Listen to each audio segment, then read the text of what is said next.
But I do think the corporate culture sort of had swung towards being this somewhat more neutered thing. This percentage of the population does not trust mainstream media anymore. So, well, what do they trust? They trust social media. Well, who's running that? Well, there are a bunch of people who figured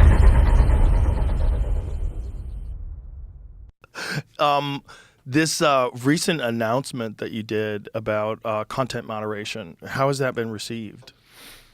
Probably depends on who you ask. Right. But but look, I mean, I've been working on this for a long time.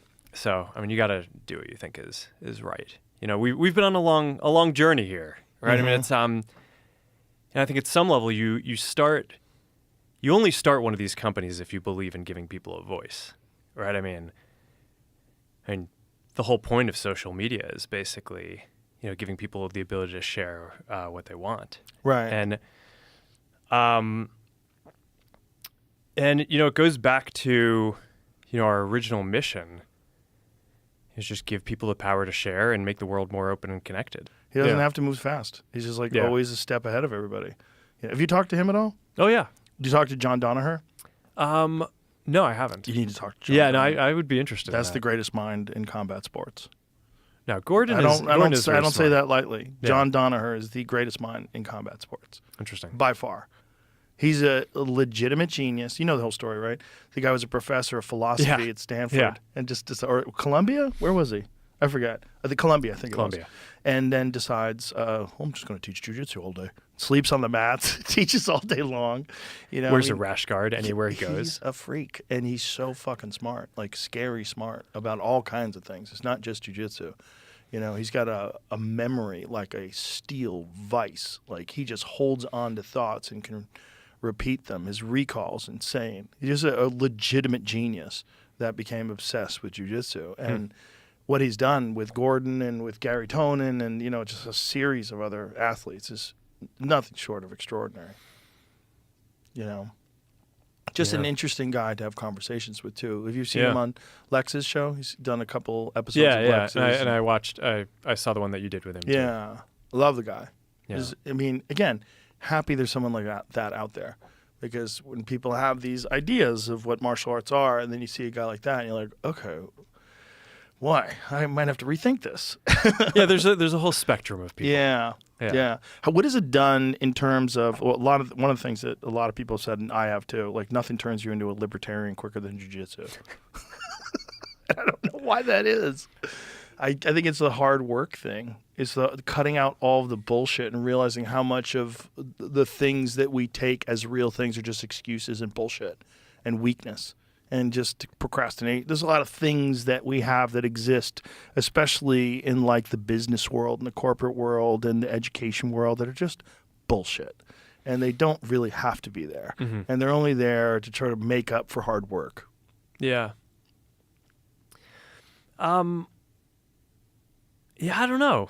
I mean, it's kind of just what I was saying before. I think for me, it's I think a lot of the corporate world is like pretty culturally neutered, and I just think like having, I grew up. I have 3 sisters, no brothers.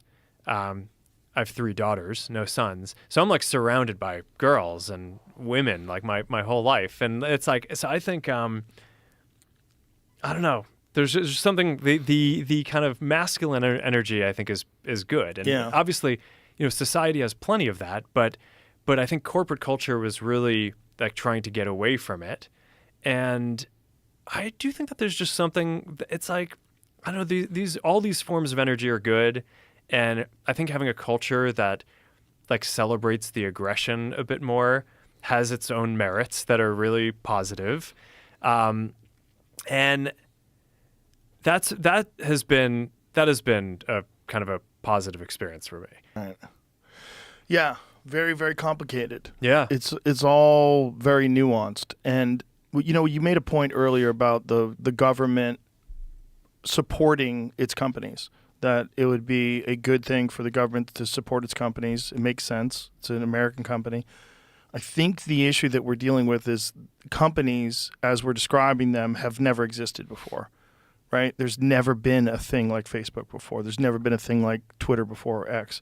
There's never been a thing like Instagram. These are new things in terms of the impact that it has on society, on opinions, on conversations, on distribution of information.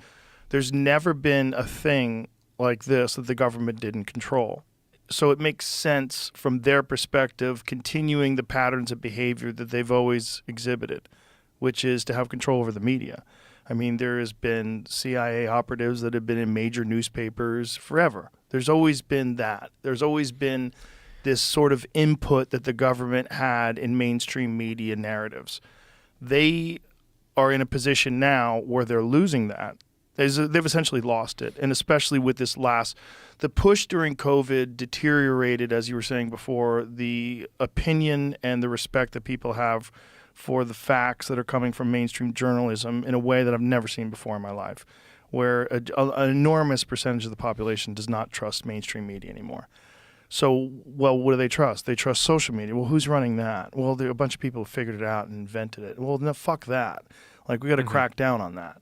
Like, we've got to get our hands on this, which is what we saw during COVID, which we saw during the Biden administration's attempt to remove the Hunter Biden laptop story from Twitter and from all these different things that we saw happen, the way they contacted you guys, what they're trying to do with getting you to remove real information about vaccine side effects, like that. This is like this new attempt to crack down on this new thing, which is a distribution outlet that's far more successful than anything they've ever controlled before, and they have no control of it.